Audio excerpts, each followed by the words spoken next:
some great movies that when we teach our residents about memory problems after brain injury are good examples of what this is not.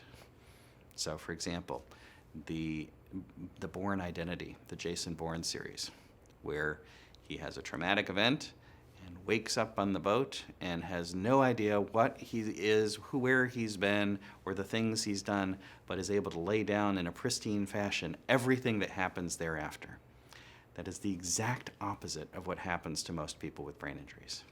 So for most people with brain injuries, after the moment of the injury event, the problem becomes learning new things.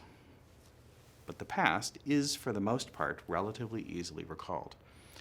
And when they can lay down new things, new experiences, they get them, but they may not be complete.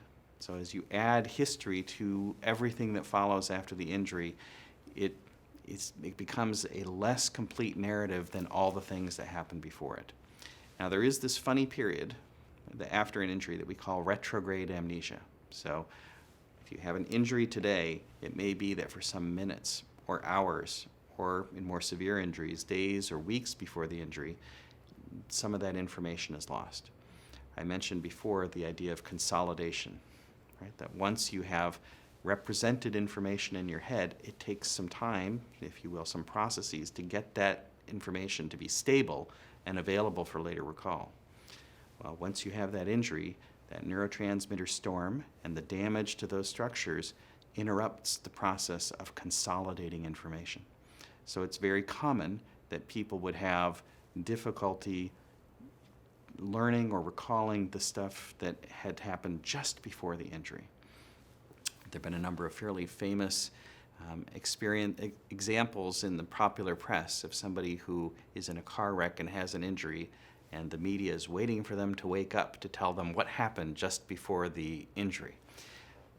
This is one of the, I think, major problems with our understanding in popular press about brain injuries. That person is very unlikely to be able to recall those details. The nature of injury itself, if they've injured the brain, will interrupt having laid down those memories of the things that happened just before. What is pretty common is that afterwards people tell them the story of what has happened, and with enough rehearsal and enough time, it begins to feel as though it's from their own memory. But in fact, they're remembering is the story that's been told to them, filling in the gaps of that loss of memory for things that weren't finished being consolidated, rather than a narrative that actually comes from their own recall and experience.